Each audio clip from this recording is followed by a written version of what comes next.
বর্তমান দুনিয়াতে মুসলমানের চিরদুশ্মন ইহুদি খ্রিস্টানেরা ইসলামের জেহাদকে বলে সন্ত্রাস, আর তাদের কতগুলি পুষ্যপুত্র গোলাম আছে তথাকথিত মুসলমান সমাজের বীর জাফর বুদ্ধিজীবী, এরা ওই ইহুদি খ্রিস্টানদের শিক্ষা দেওয়া বলি অনুপাতে ইসলামের জেহাদকে সন্ত্রাস বলে। কিন্তু সিরাতুন নবী আমাদের পরিষ্কার ভাষায় শিক্ষা দেয় জেহাদ সন্ত্রাস নয়, জেহাদ সন্ত্রাস দমনের সফল ব্যবস্থা। আগের বছর নবী হিজরত করে মদিনা শরীফ গেছেন, পরের বছর ওই মক্কার শীর্ষ সন্ত্রাসী আবু জাহাল 950 অস্ত্র সজ্জিত সন্ত্রাসী নিয়ে মদিনায় গিয়ে হামলা করার জন্য রওনা হল। আল্লাহ নির্দেশ দিলেন আর নীরবে সন্ত্রাসীদের হামলা সহ্য করা নয়, এবার জিহাদের মাধ্যমে সন্ত্রাস দমন করার জন্য বের হয়ে পড়ুন। এইটাই 10 বছরের মাদানী জিন্দেগির বৈশিষ্ট্য। নীরবে সন্ত্রাস সহ্য করা নয়, সন্ত্রাসী অস্ত্রধারী সন্ত্রাসী জালিম অত্যাচারীদের বিরুদ্ধে মুসলমান জিহাদে বের হয়ে যাও। 13 বছরের মক্কি জিন্দেগিতে জিহাদের মাধ্যমে সন্ত্রাস দমনের হুকুম দিলেন না আল্লাহ, দিলেন নীরবে সহ্য করার হুকুম। 10 বছরের মাদানী জিন্দেগিতে সন্ত্রাসী হামলা নীরবে সহ্য না করে জিহাদের মাধ্যমে দমন করার হুকুম দিলেন কেন? মক্কি জিন্দেগিতে জিহাদের হুকুম দিলেন না কেন? মাদানী জিন্দেগিতে জিহাদের হুকুম দিলেন কেন? তার কারণ হলো জিহাদ প্রাথমিকভাবে ফরজ হয় সরকারের উপর। জিহাদ কার উপর ফরজ হয়? মুসলমান সরকারের উপর ফরজ হয়। মক্কি জিন্দেগিতে রাসূলের সরকার ছিল না, জিহাদের দায়িত্বও ছিল না, জিহাদ করার অস্ত্রও ছিল না, জিহাদ করার সম্বলও ছিল না। এই জন্য আল্লাহ নীরবে সহ্য করার হুকুম দিয়েছেন। হিজরত করে মদিনা শরীফ যাওয়ার পরই আল্লাহর রাসূল একটা রাষ্ট্র প্রতিষ্ঠা করলেন এবং সেই রাষ্ট্রের প্রধান শাসনকর্তা নিয়োজিত হলেন স্বয়ং মুহাম্মদুর রাসূলুল্লাহ সাল্লাল্লাহু আলাইহি ওয়াসাল্লাম। তাই মদনী জিন্দেগিতে আল্লাহ জিহাদের মাধ্যমে সন্ত্রাস দমনের আদেশ করলেন। 10 বছরের মদনী জিন্দেগির বৈশিষ্ট্য জিহাদের দ্বারা সন্ত্রাস দমন করো, জিহাদের দ্বারা সন্ত্রাস দমন করো, জিহাদের দ্বারা সন্ত্রাস দমন করো। ওয়ামা আতাকুমুর রাসূলু ফাখুযুহু ওয়ামা নাহাকুম আনহু ফান্তাহু। وقال رسول الله صلى الله عليه وسلم لا يؤمن أحدكم حتى يكون هواه تبعا لما جئت به أو كما قال عليه الصلاة والسلام। শ্রদ্ধেয় সভাপতি, হযরত উলামায়ে কেরাম, সম্মানিত সুধী সমাজ, দূর দূরান্ত থেকে আগত সর্বস্তরের মুসলমান ভাইয়েরা আমার, আমি আশা করি আপনারা সকলেই জানেন যে আজকের এই মুবারক মহাসমাবেশের আয়োজন সিরাতুন নবী মহাসম্মেলনের নামে হয়েছে। তাই সিরাতুন নবী সম্পর্কে দুই একটা কথা আমি আপনাদের খেদমতে তুলে ধরতে চাই। অতীতে যে কয়েক বছর এই মাঠে সিরাত সম্মেলন হয়েছিল, তখনও আমি আপনাদেরকে সিরাতুন নবী কথাটার অর্থ বিস্তারিতভাবে বলে দিয়েছি। আমাদের মহানবী মুহাম্মদুর রাসূলুল্লাহ সাল্লাল্লাহু আলাইহি ওয়াসাল্লামের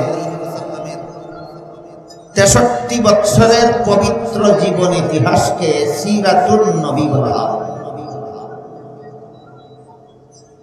অতীতের সমাবেশগুলিতে এই মাঠে আমি বলেছি সিরাত শব্দের আবিধানিক অর্থ হলো অবস্থা, আর পরিভাষাগতভাবে কারো সিরাত বলতে তার জীবনের যাবতীয় অবস্থা অর্থাৎ জীবন ইতিহাস বোঝানো। আর নবী শব্দটি আরবিতে দুভাবে ব্যবহৃত। একটা হলো নবী আর একটা হলো আন-নবী। সিরাত শব্দের সাথে আন-নবী শব্দের সন্ধি হয়ে সিরাতুন নবী শব্দটি গঠিত। নবী বলতে যে কোনো নবীকে বোঝায়, আর আন-নবী বলতে শুধু আমাদের মহানবীকে বোঝায়। কাজেই সিরাত শব্দের সাথে আন-নবী শব্দের সন্ধি হয়ে যে সিরাতুন নবী শব্দটি গঠিত হয়েছে, এর অর্থ হলো আমাদের মহানবী মুহাম্মদুর রাসূলুল্লাহ সাল্লাল্লাহু আলাইহি ওয়াসাল্লামের 63 বছরের পবিত্র জীবন ইতিহাস। এই পবিত্র 63 বছরের জীবন ইতিহাসের কিছু অংশ আছে যা শুধু আলোচনা করা যায়, আমল করা যায় না, পালন করা যায়। আর অনেকগুলি অংশ আছে যেগুলি শুধু আলোচনা করলে চলে না, আমল করতে হয়, পালন করতে হয়।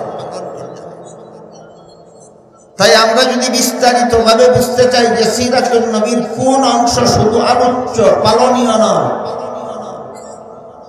আর কোন অংশ শুধু আলোচ্য নয়, পালনীয়, এ দুটি প্রশ্নের পরিষ্কার জবাব বুঝতে হলে সিরাতুন নবীর প্রধান 3টি অধ্যায় সম্পর্কে পূর্ব অবগতি লাগবে। আগের থেকে আমাদের জানা থাকা দরকার যে এই 63 বছরের পবিত্র জীবন ইতিহাসের 3টি অধ্যায় রয়েছে। প্রথম অধ্যায়ের সময়কাল 40 বছরের। এই অধ্যায়কে কাবলান নবুয়ত বলে। দ্বিতীয় অধ্যায় 13 বছরের। এই অধ্যায়কে মক্কি জিন্দেগি বলা হয়। তৃতীয় অধ্যায় 10 বছরের। সিরাতুন নবীর এই শেষ অধ্যায়কে রাসূলের মাদানী জিন্দেগি বলা হয়। পরবর্তী কথাগুলি পরিষ্কারভাবে বোঝার স্বার্থেই আমরা প্রথমেই মনে রাখি সিরাতুন নবীর প্রধান 3টি অধ্যায় আছে। প্রথম অধ্যায় 40 বছরের, নাম কাবলান নবুয়ত। দ্বিতীয় অধ্যায়ের সময়কাল 13 বছরের, নাম মক্কি জিন্দেগি। তৃতীয় অধ্যায়ের সময়কাল 10 বছরের, নাম মাদানী জিন্দেগি। এই 3 অধ্যায়ের আবার 3টি বৈশিষ্ট্য আছে। প্রথম অধ্যায় 40 বছরের পবিত্র জিন্দেগির প্রথম অধ্যায়ের বৈশিষ্ট্য হল রাসূলের জিন্দেগির প্রথম 40টি বছরের জীবন ইতিহাস। এর বৈশিষ্ট্য, এটা উম্মতের জন্য শরীয়তের দলিল নয়, এটা নবীর জন্য নবুয়তের দলিল। যারা জানেন তো জানেনই, কারো জানা না থাকলে আপাতত শব্দ দুটি স্মরণ রাখুন, আমি পরে মর্ম বলে দেব ইনশাআল্লাহ। সিরাতুন নবীর প্রথম অধ্যায় 40 বছরের জিন্দেগি, এটা উম্মতের জন্য শরীয়তের দলিল নয়, এটা নবীর জন্য নবুয়তের দলিল। সিরাতুন নবীর যে অংশ উম্মতের জন্য শরীয়তের দলিল, সেই অংশ উম্মত শুধু আলোচনা করলে চলে না, আমলও করতে হয়, পালনও করতে হয়। আর সিরাতুন নবীর যে অংশ উম্মতের জন্য শরীয়তের দলিল নয়, শুধুমাত্র নবীর জন্য নবুয়তের দলিল, সেটা বিশেষ কতগুলি কারণে এই অধ্যায় শুধু আলোচ্য, পালনীয় নয়। আলোচনা করা যায়, পালন করা যায় না। আলোচনা করলে নফল বন্দেগীর সওয়াব হয়, কিন্তু পালন করার ক্ষমতাই কোনো মানুষ রাখে না। যেমন ধরুন, উদাহরণস্বরূপ বলা যায়, কোন লোকের জীবন ইতিহাস তার জন্ম থেকে শুরু হয়, ঠিক তেমনি ভাবে সিরাতুন নবীর 63 বছরের ইতিহাসও আমাদের মহানবীর জন্ম থেকে শুরু হয়েছে। আর যেভাবে 63 বছরের জীবন ইতিহাসকে সিরাতুন নবী বলা হয়, তেমনি ভাবে আমাদের মহানবীর জন্মকে মিলাদুন নবী বলা হয়।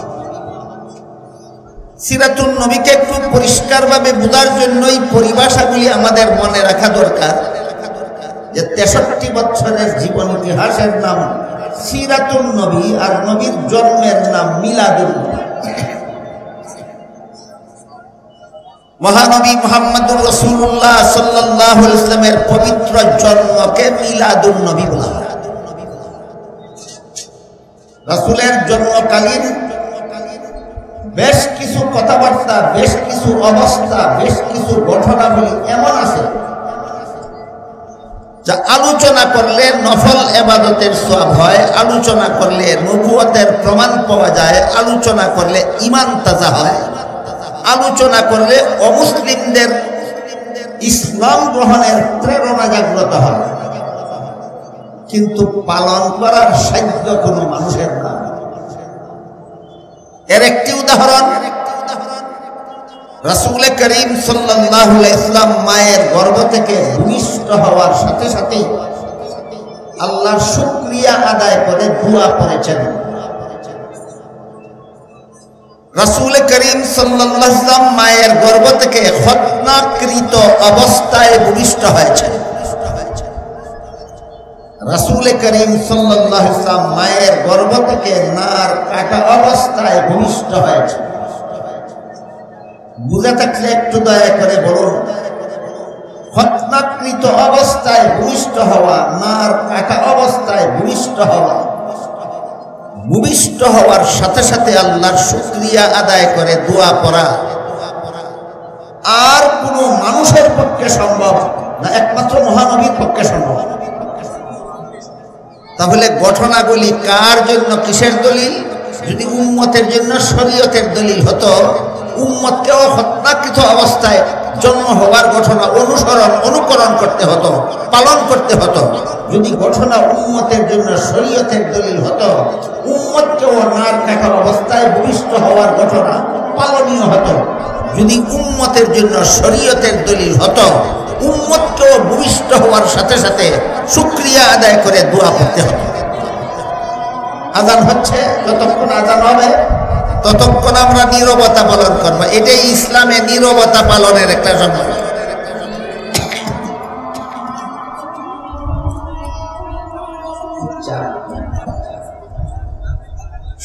ইতমিনানের সাথে শান্তশিষ্টভাবে এই মঞ্চ থেকে আযান দেওয়া হবে। আপনাদেরকে জমাতে দাঁড়াবার জন্য, প্রস্তুতি নেওয়ার জন্য যথেষ্ট পরিমাণ সময় দেওয়া হবে। তারপরে আপনারা কাতার সুদা করলে পরে আপনাদের সবাইকে নিয়ে ইনশাল্লাহ এই মঞ্চ থেকে এশার নামাজের জমাত পরিচালনা হবে। এই জন্য বাইরের আযান শুনে কেউ নামাজের জন্য অস্থির হওয়ার কারণে, যারা ফাঁকে ফাঁকে এখনো দাঁড়িয়ে আছেন, আমি অনুরোধ করে বলবো আপনারা মেহেরবানি করে বসে পড়ুন। বুঝতেই পারতেছেন আযান হয়ে গেছে, জমাত দাঁড়াবে, কাজেই সময় অতি সংকীর্ণ। এই অল্প সময়ে আমার বেশ কিছু জরুরি কথা বলার ইচ্ছা, যদি আল্লাহ তৌফিক দান করে। রাসূলের জন্মকালীন 3টি অবস্থার কথা আমি আযানের আগে আপনাদের বলছি। রাসূল মায়ের গর্ভ থেকে খতনাকৃত অবস্থায় ভূমিষ্ঠ হয়েছেন। বুঝে থাকলে একটু দয়া করে বলুন তো, এটা কি পালনীয় না আলোচ্য? রাসূল মায়ের গর্ভ থেকে খতনাকৃত অবস্থায় ভূমিষ্ঠ হয়েছেন, এটা কি পালনীয় না আলোচ্য? রাসূল ভূমিষ্ঠ হওয়া মাত্রই আল্লাহর শুকরিয়া আদায় করে দোয়া করেছেন, এটা কি পালনীয় না আলোচ্য? সুতরাং মিলাদুন নবী পালনীয় হয় না। কেউ যদি বলে মিলাদুন নবী পালন করি, হয়তো না বুঝে তালে তালে বলে, আর না হয় বুঝে শুনেই মিথ্যা বলে। মিলাদুন নবী পালনীয় নয়, মিলাদুন নবী আলোচ্য। এখান থেকে আমরা এটুকু মনে রাখি, মিলাদুন নবী পালনীয় না আলোচ্য? এরই আরেক নাম নবীর জন্য নবুয়তের দলিল। এরই আরেক নাম মিলাদুন নবীর পরবর্তী দুই একটা ঘটনার মাধ্যমে আমরা এই কথাটা আবার বোঝার চেষ্টা করি।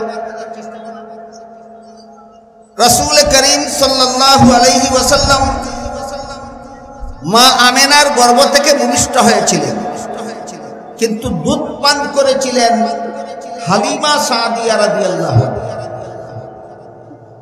আমেনা হলেন রাসূলের গর্ভধারিণী মা, আর হালিমা হলেন রাসূলের দুধ মা। বুঝে থাকতে বলুন তো, হালিমার নিজের কোনো সন্তানাদি না হলে আমেনার সন্তানকে দুধ পান করাতে পারতেন? অবশ্যই না। হালিমার নিজেরও একটা দুধ পানকারী শিশু ছেলে ছিল, এই জন্য হালিমা নিজের ছেলেকেও দুধ পান করাতেন, আমেনার ছেলেকেও দুধ পান করাতেন। এবার বলুন তো, তাহলে হালিমার দুধ পানকারী শিশু কতজন? 2 জন। এজন্য রাসূল করিম সাল্লাল্লাহু আলাইহি ওয়াসাল্লাম হালিমার এক স্তনের দুধ নিজে পান করতেন, অপর স্তনের দুধ নিজের দুধ ভাইয়ের জন্য রেখে দিতেন। কুলের শিশু থাকাকালে এত বড় ইনসাফ আর কোন মানুষের পক্ষে সম্ভব না, একমাত্র মুহাম্মদুর রাসূলুল্লাহ। এবার বলুন, ঘটনাটা উম্মতের জন্য শরীয়তের দলিল না নবীর জন্য নবুয়তের দলিল? পালনীয় না আলোচ্য? ঘটনা পালনীয় নয়, ঘটনা আলোচ্য। আরেকটি উদাহরণ দিচ্ছি। রাসূল কুলের শিশু থাকাকালেও কখনো উলঙ্গ হননি। কুলের শিশু থাকাকালে উলঙ্গ হননি। অগত্যা একদিন শিশু রাসূলের সতর থেকে কাপড় সরে গেছিল, অস্বাভাবিকভাবে চিৎকার দিয়ে কান্না শুরু করেছিলেন। যখন তার সতর ঢেকে দেওয়া হলো তখন তার কান্না থামলো। এইমাত্র শিশুকালের একদিনের ঘটনা, পরবর্তী জীবনে শিশুকালের এই একটি ঘটনা যখন স্মরণ হতো, রাসূলের লজ্জায় চেহারা মুবারক হলদে হয়। ঘটনা বুঝে থাকলে বলুন, কুলের শিশু থাকাকালে উলঙ্গ না হওয়া এটা আর কোনো মানবের পক্ষে সম্ভব না, একমাত্র মহামানবের পক্ষে সম্ভব। তাহলে ঘটনাটা উম্মতের জন্য শরীয়তের দলিল হলো না নবীর জন্য নবুয়তের দলিল হলো? এটা পালনীয় না আলোচ্য? ঘটনা পালনীয় নয়, আলোচ্য। এটাকেই বলে নবীর জন্য নবুয়তের দলিল, উম্মতের জন্য শরীয়তের দলিল নয়। আরেকটি ঘটনা, রাসূলের 4 বছর বয়সে জিবরিল ফিরিস্তা আসলেন, রাসূলকে শোয়ালেন, সিনা মুবারক কাটলেন, ভিতরের অঙ্গ প্রত্যঙ্গ বের করে ধুইলেন, আবার ভিতরে ঢুকিয়ে সিলাই ছাড়া, মেডিসিন ছাড়া কাটা জোড়া লাগিয়ে দিলেন। রক্তপাতও হলো না, ব্যথাও হলো না, সিলাইয়েরও দরকার হলো না, মেডিসিনেরও দরকার হলো না, সময়েরও দরকার হলো না। এটাকে আরবি ভাষায় সাক্ষ্য সদর বলা হয়, বাংলায় বক্ক বিদারণ বলা হয়। আমার দৃষ্টিতে শব্দ উভয়টাই কঠিন। এজন্য সর্বস্তরের মুসলমানদের বুঝার সুবিধার্থে আমি এটাকে বলে থাকি কুদরতি অপারেশন। রাসূলের জীবনে এমন কুদরতি অপারেশন সর্বমোট 4 বার হয়েছিল। প্রথম দফা হয়েছিল 4 বছর বয়সে। 4 বছর বয়স্ক শিশু মুহাম্মদের এই যে কুদরতি অপারেশন হলো, এটা কি পালনীয় না আলোচ্য? অনুসরণ করা সম্ভব না আলোচনা করা সম্ভব? মিলাদুন নবী থেকে নিয়ে দীর্ঘ 40টি বছর পর্যন্ত এই সিরাতুন নবীর প্রথম 40 বছরের অধ্যায়ে আল্লাহ নবীর দ্বারা এমন কতগুলি অজস্র ঘটনা ঘটালেন, যেই ঘটনাগুলি উম্মতের জন্য পালনীয় নয়, উম্মতের জন্য অনুসরণীয় নয়, উম্মতের জন্য অনুকরণীয় নয়, শুধু আলোচ্য। পালন করা যাবে না, আলোচনা করে লাভ কি?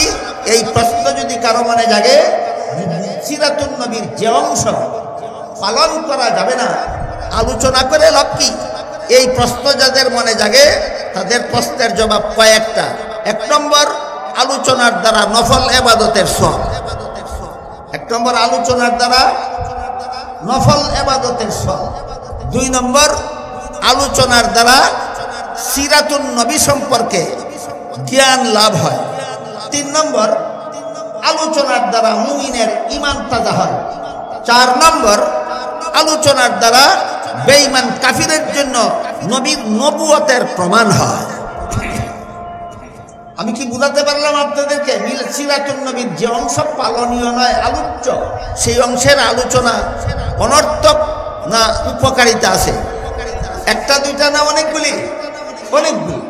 তাই সিরাতুন নবীর প্রথম 40 বৎসরের প্রথম অধ্যায়, 40 বৎসরের মেয়াদকালের প্রায় সবগুলি ঘটনা নবীর উম্মতের জন্য শরীয়তের দলিল নয়, নবীর জন্য নবুয়তের দলিল। এটা হলো প্রথম অধ্যায়ের বৈশিষ্ট্য।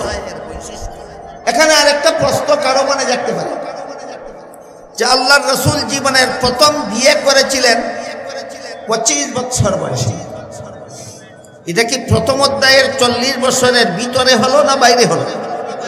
ভিতরে। 40 বছরের জীবন ইতিহাস যদি উম্মতের জন্য পালনীয় না হয়, অনুসরণীয় না হয়, অনুকরণীয় না হয়, তাহলে 40 বছরের ভিতরে নবী বিয়ে করেছিলেন। বিয়ে করা উম্মতের জন্য শরীয়তের দলিল হলো কিভাবে? উম্মতের জন্য সুন্নত হলো কিভাবে? এই প্রশ্নের সংক্ষিপ্ত জবাব, রাসূল 25 বছর বয়সে বিয়ে করেছিলেন, এজন্য বিয়ে করা উম্মতের জন্য সুন্নত হয়নি। 40 বছর পূর্ণ হওয়ার পরে আল্লাহর রাসূল পরিষ্কার ভাষায় বলে দিয়েছিলেন, আন নিকাহু মিন সুন্নতি, বিবাহ বন্ধনে আবদ্ধ হওয়া আমার সুন্নত। সেই হাদিসের দ্বারা বিবাহ উম্মতের জন্য সুন্নত হয়েছে। 25 বছর বয়সে বিয়ে করেছিলেন, সেই কারণে নয়। এবার আমরা দ্বিতীয় অধ্যায় সম্পর্কে কিছু আলোচনা করি। এর আগে প্রথম অধ্যায়ের 40 বছর মিলাদুন নবীর থেকে শুরু হয়। আমি এতক্ষণ আপনাদের বলেছি মিলাদুন নবী পালনীয় না আলোচ্য। কাজে যারা বলে মিলাদুন নবী পালন করি, হয়তো বুঝে সুঝে বলে না, তালে তালে বলে। আর যদি বুঝে শুনে বলে তাহলে জেনে শুনেই মিথ্যা বলে। মিলাদুন নবী পালনীয় নয়, 40 বছরের জীবন ইতিহাস উম্মতের জন্য পালনীয় নয়, সেগুলি আলোচ্য। এগুলি উম্মতের জন্য শরীয়তের দলিল নয়, এগুলি নবীর জন্য নবুয়তের দলিল। যেখানে মিলাদুন নবীটাই পালনীয় নয়, সেখানে ঈদে মিলাদুন নবী আসলো কোত্থেকে? পরিষ্কার সহিহ হাদিসে আল্লাহর রাসূল সাল্লাল্লাহু আলাইহি ওয়াসাল্লাম বলে দিয়েছেন, আল্লাহর পক্ষ থেকে আমার মুসলমান উম্মতের জন্য বাৎসরিক 2টি ঈদের ব্যবস্থা দেওয়া হয়েছে। মনে রাখার ব্যাপার, সমস্ত মুসলমানদের আল্লাহর রাসূল বলে গেছেন মুসলমান উম্মতের জন্য আল্লাহর পক্ষ থেকে কতটি ঈদের ব্যবস্থা দেওয়া হয়েছে। একটি ঈদের নাম রাসূল বলেছেন ঈদুল আযহা, আর একটা ঈদের নাম আল্লাহর রাসূল বলেছেন ঈদুল ফিতর। মুসলমানের বাৎসরিক ঈদ রাসূল বলেন 2টা, একটার নাম ঈদুল ফিতর, একটার নাম ঈদুল আযহা। আপনি যদি মিলাদুন নবীকে ঈদে রূপান্তরিত করেন, তাইলে রাসূলের 2 এর সংখ্যায় আপনি সন্তুষ্ট নন, আপনি 3 এর সংখ্যায় সন্তুষ্ট। আপনি আশিকে রাসূল হলেন না দুশমনের রাসূল হলেন? এজন্য হাদিস শরীফে রাসূল করিম সাল্লাল্লাহু আলাইহি ওয়াসাল্লাম বলেন, ইয়াকুম ওয়া মুহদাসাতিল উমুর ফাইন্না কুল্লা মুহদাসাতিন বিদআতুন ওয়া কুল্লা বিদআতিন দালালা ওয়া কুল্লা দালালাতিন ফিন্নার, আও কামা ক্বাল আলাইহিস সালাতু ওয়াস সালাম। এর অর্থ হলো রাসূল বলেন, কোন কাজ, মুসলমানের কোন কাজকর্ম ইসলামী কর্মকাণ্ড সাব্যস্ত হওয়ার জন্য 4 প্রকার দলিলের কোন এক প্রকারের দ্বারা সাব্যস্ত হতে হবে। এই 4 প্রকার দলিলের আলোচনা রাসূল বিভিন্ন হাদিসে করেছেন। আল্লাহ পাক রব্বুল আলামিন সূরা নিসার 59 নম্বর আয়াতে করেছেন। প্রথম প্রকার দলিলের নাম আল্লাহর কুরআন, দ্বিতীয় প্রকার দলিলের নাম রাসূলের হাদিস, তৃতীয় প্রকার দলিলের নাম উম্মতের ইজমা, চতুর্থ প্রকার দলিলের নাম মুস্তাহিদগণের মাযহাব। যে বিষয় আল্লাহর কুরআনে নাই, যে বিষয় রাসূলের হাদিসে নাই, যে বিষয় উম্মতের ইজমায় নাই, যে বিষয় মুস্তাহিদ ইমামগণের মাযহাবে নাই, এমন কথা মন গড়াভাবে যারা ধর্মের নামে পালন করে, তাদের এই মন গড়া ধর্মের কর্মকাণ্ডকেই আল্লাহ রাসূল বেদাত নামে আখ্যায়িত করেছেন। রাসূল বলেছেন, সাবধান, এমন বেদাত কর্মকাণ্ডে আমার উম্মত মুসলমান লিপ্ত হবে না বেদাতে লিপ্ত হলে তুমি জান্নাতের পথ হারাবে, আর জান্নাতের পথ হারালে তোমাকে জাহান্নামের শাস্তি ভোগ করতেই হবে। এবার এখান থেকে আমরা দুটি কথা মনে রাখার মতো, একটা হলো মিলাদুন নবী পালনীয় নয়, আলোচ্য। আরেকটা হলো মিলাদুন নবীর সাথে ঈদ শব্দের সংযোজন ইসলামী কোনো দলিলের দ্বারা সাব্যস্ত নয়। মিলাদুন নবীর সাথে ঈদ শব্দের সংযোজন একদল বেদাতীদের মন গড়া।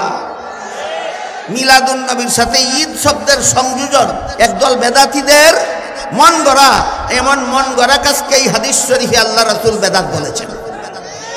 এই পর্যন্ত এই কথা শেষ নয়, আপনারা লক্ষ্য করে থাকবেন 1974 সালের পর থেকে, এর আগে ছিল না, মনে রাখবেন, এর আগে ছিল না বাংলাদেশে। 1974 সালের পর থেকে বাংলাদেশে কিছু লোক প্রতি বৎসরের 12ই রবিউল আউয়ালে একটা ঈদে মিলাদুন নবীর নামে একটা মিছিল বের করে, শোভাযাত্রা বের করে। এই শোভাযাত্রাকে তাদের ভাষায় বলে জশ্নে জুলুসে ঈদে মিলাদুন নবী। তাদের ভাষায় এই শোভাযাত্রার নাম জশ্নে জুলুসে ঈদে মিলাদুন নবী। সেই শোভাযাত্রায় যে সমস্ত স্লোগান দেওয়া হয়, এর মধ্যে একটি স্লোগানে বলা হয় জিন্দা নবীর আগমন, শুভেচ্ছা স্বাগতম। কি বলা হয়? জিন্দা নবীর আগমন, শুভেচ্ছা স্বাগতম। আমি জিজ্ঞেস করি, জিন্দা নবী বলতে তুমি কি বুঝাও? জিন্দা নবী বলতে যদি তুমি বুঝাও যে দাফন করার পর থেকে নবী জিন্দা, এটা হাদিসের দ্বারা প্রমাণিত। হাদিস শরীফে আল্লাহ রাসূল বলেছেন আল আম্বিয়াউ আহইয়াউন ফি কুবুরিহিম, নবীগণকে দাফন করার পরে তারা জীবিত হয়ে যান, জীবিত হয়ে রওজা শরীফের ভিতরে থাকেন।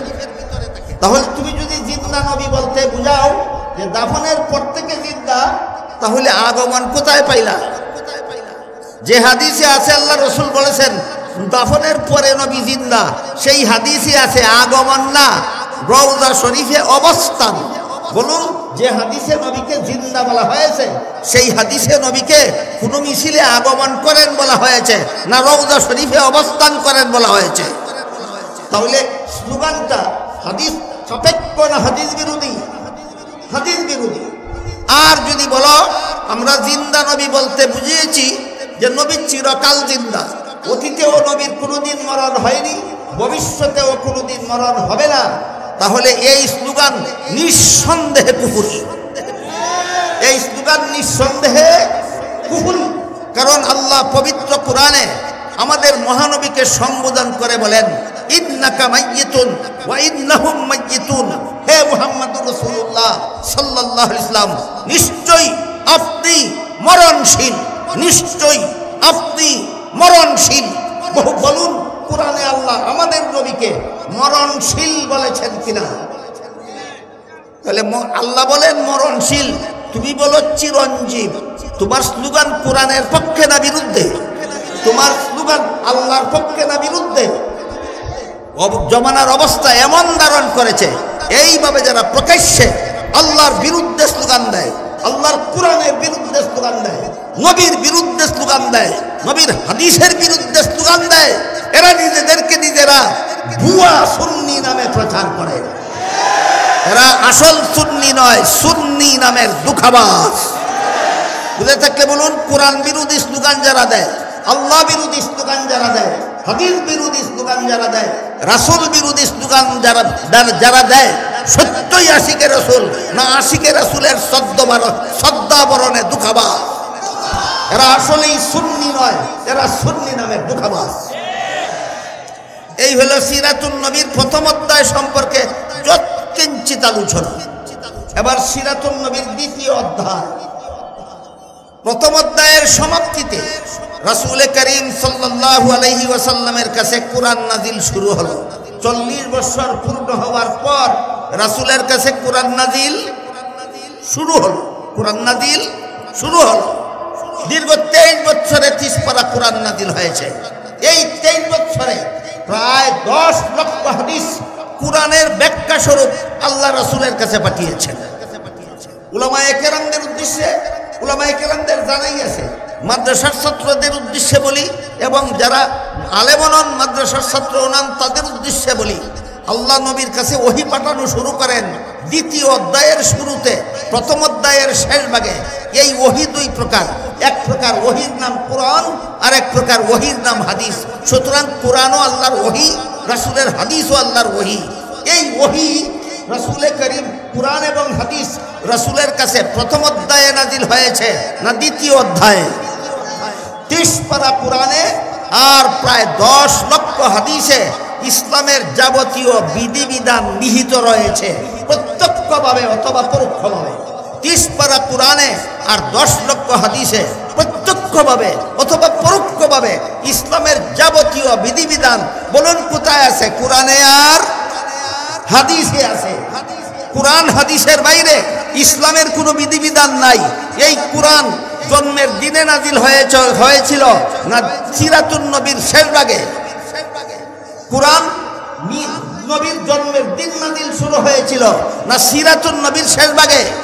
সিরাতুন নবীর শেষ ভাগে। কাজেই 30 পারা কোরআনের সম্পর্ক মিলাদুন নবীর সাথে নয়, 30 পারা কোরআনের সম্পর্ক সিরাতুন নবীর সাথে। রাসূলের 10 লক্ষ হাদিসের সম্পর্ক মিলাদুন নবীর সাথে নয়, রাসূলের 10 লক্ষ হাদিসের সম্পর্ক সিরাতুন নবীর সাথে। ইসলামের কোনো বিধিবিধানের সম্পর্ক মিলাদুন নবীর সাথে নয়, সমস্ত বিধিবিধানের সম্পর্ক সিরাতুন নবীর সাথে। এমত অবস্থায় যারা সিরাতুন নবী না মেনে মিলাদুন নবী নিয়ে নাচানাচি করে, এদের চরিত্র কার চরিত্রের মতো একটি উদাহরণ দিচ্ছি শুনুন।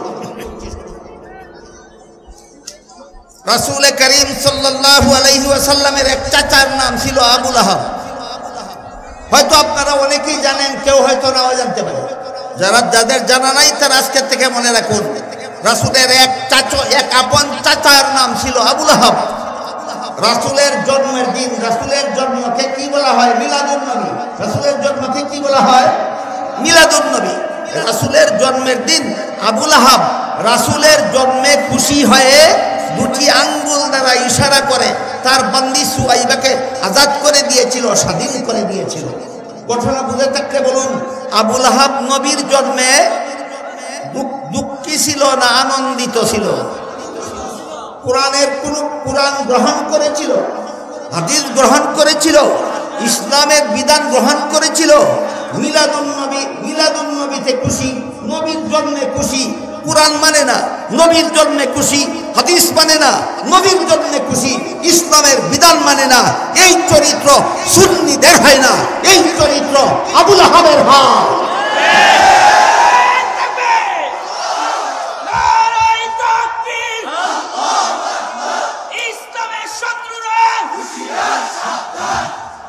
মুহতারাম হাজিরিন, কোরআন নাজিল শুরু হওয়ার পর থেকে, নবীর কাছে ওহী নাজিল শুরু হওয়ার পর থেকে এই মক্কার কুরাইশ বংশের লোকেরা জুলুম নির্যাতন শুরু করে দিল। দীর্ঘ 40 বছর পর্যন্ত যাকে আল আমিন উপাধিতে ভূষিত করে রেখেছিল, দীর্ঘ 40 বছর পর্যন্ত যাকে সবচেয়ে বেশি মর্যাদা দিত, সবচেয়ে বেশি সম্মান করত, একমাত্র কোরআন হাদিসের কথা বলার কারণে এরাই সবচেয়ে বেশি দুশ্মনে পরিণত।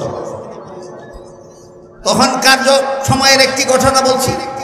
এক সর্দারের নাম ছিল আবু জাহাল, আরেক সর্দারের নাম ছিল আহনাস। একদিন সিরাতুন নবীর দ্বিতীয় অধ্যায়ে একদিন সর্দার আবু জাহাল সর্দার আহনাসকে জিজ্ঞাসা করল, সর্দার আহনাস, বলো তো মুহাম্মদ যে সমস্ত কথাবার্তা বলে সত্য বলে না মিথ্যা বলে? আবু জাহাল চিন্তা করে দেখলো, যদি বলি মিথ্যা বলে তাহলে প্রশ্ন আসবে, যেই লোকটা মিথ্যা বলে এই লোকটাকে দীর্ঘ 40 বছর পর্যন্ত আল আমিন বলছিলে কেন? কথাবার্তা বুঝতে পারতেছেন আপনারা? আহনাসের প্রশ্নে আবু জাহাল উভয় সংকটে পড়ে গেল। আবু জাহাল চিন্তা করে দেখে, আহনাসের প্রশ্নের জবাবে আবু জাহাল যদি বলে মুহাম্মদ মিথ্যা বলে, তাহলে প্রশ্ন করে বলবে সাথে সাথে যেই লোকটা মিথ্যা বলে এই লোকটাকে 40 বছর পর্যন্ত আল আমিন বলছিল কেন? আর যদি বলে সত্য বলে, সাথে সাথে প্রশ্ন আসবে মানো না কেন? বলুন, প্রশ্নের দ্বারা উভয় সংকটে পড়েছে কিনা? কে? আবু জাহাল প্রশ্ন করেছিল আহনাস। তাই উভয় সংকট এড়াতে গিয়ে আবু জাহাল তড়িঘড়ি একটা জবাব রেডি করলো। সেই জবাবে বলল, যতদিন পর্যন্ত মুহাম্মদ তার কাছে কুরআন নাজিল হওয়ার কথা বলেনি, কতদিন? 40 বছর। ভুলে গেলেন? যতদিন কুরআন নাজিলের কথা বলেনি, কতদিন? ততদিন সত্য কথা বলেছে, এই জন্য ততদিন আল আমিন বলেছি। এখন থেকে কুরআন নাজিলের কথা বলে এটা মিথ্যা বলে, এই জন্য এখন মানি না। এই জবাবের প্রতিবাদে আল্লাহ পাক রব্বুল আলামিন সূরা আনআমের 33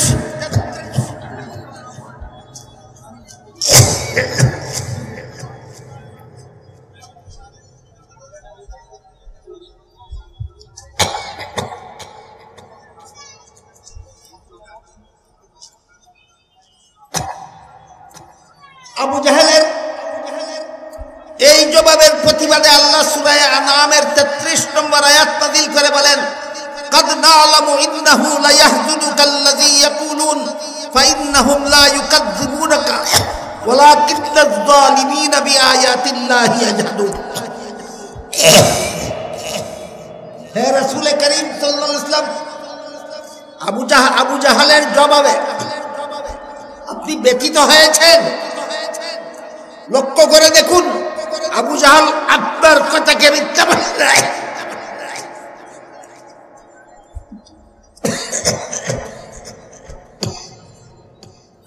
আবু জাহাল আপনার কথাকে মিথ্যা বলে না, আমার কোরআনকে মিথ্যা বলে। জন্ম থেকে 40 বছর নবী যা বলেছেন সব সত্য বলেছেন, এই জন্য নবী আল আমিন। কোরআনের কথা বললেই নবী মৃত্যুক হয়ে যান। তাহলে 40 বছরের আশিকে রাসূল, 40 সিরাতুন নবীর প্রথম অধ্যায়ের 40 বছরের আশিকে রাসূল তো আবু লাহাব ছিল, আবু জাহাল ছিল। কোরআন নাযিলের পরবর্তী জিন্দেগীর আশিকে রাসূল আবু লাহাব হতে পারেনি, আবু জাহাল হতে পারেনি, একমাত্র সাহাবায়ে কেরাম হতে পেরেছিলেন।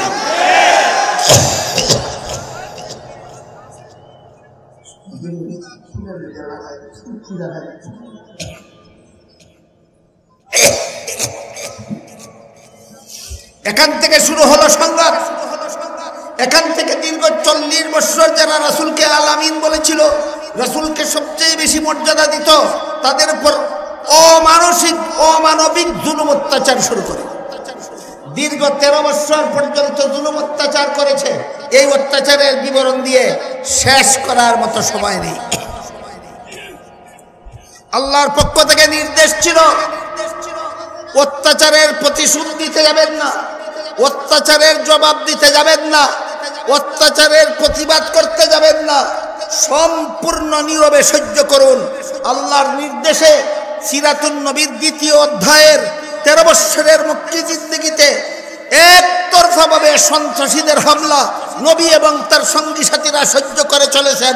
কোন রকমের টু শব্দ নাই, প্রতিশোধ নাই, প্রতিবাদ নাই।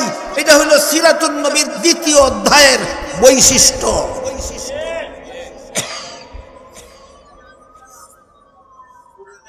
দ্বিতীয় অধ্যায়ের বৈশিষ্ট্য হলো সন্ত্রাসীদের হামলার প্রতিশোধ নেওয়া, প্রতিবাদ করা, না নীরবে সহ্য করা।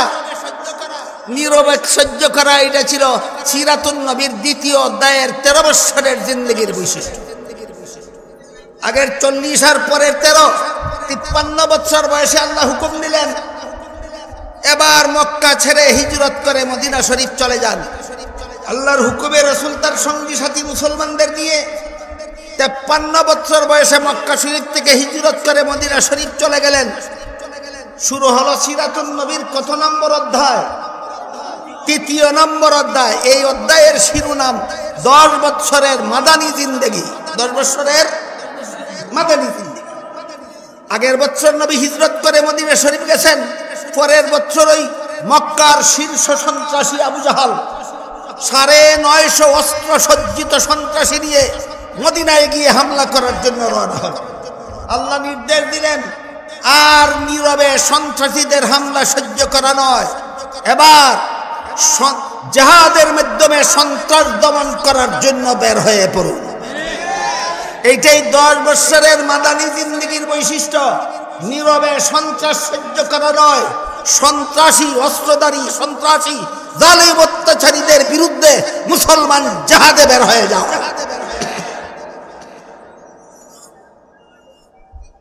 বিস্তারিত আলোচনার সময় আমার হাতে নেই, আপনারা নামাজের জন্য হয়তো ব্যাকুল হয়ে আছেন, এই জন্য একটি প্রশ্নের জবাব দিয়ে শেষ করি। 13 বছরের মক্কি জিন্দেগিতে জিহাদের মাধ্যমে সন্ত্রাস দমনের হুকুম দিলেন না আল্লাহ? দিলেন নীরবে সহ্য করার হুকুম। 10 বছরের মাদানী জিন্দেগিতে সন্ত্রাসী হামলা নীরবে সহ্য না করে জিহাদের মাধ্যমে দমন করার হুকুম দিলেন কেন? মক্কি জিন্দেগিতে জিহাদের হুকুম দিলেন না কেন? মাদানী জিন্দেগিতে জিহাদের হুকুম দিলেন কেন? তার কারণ হলো জিহাদ প্রাথমিকভাবে ফরজ হয় সরকারের উপর। জিহাদ কার উপর ফরজ হয়? মুসলমান সরকারের উপর ফরজ হয়।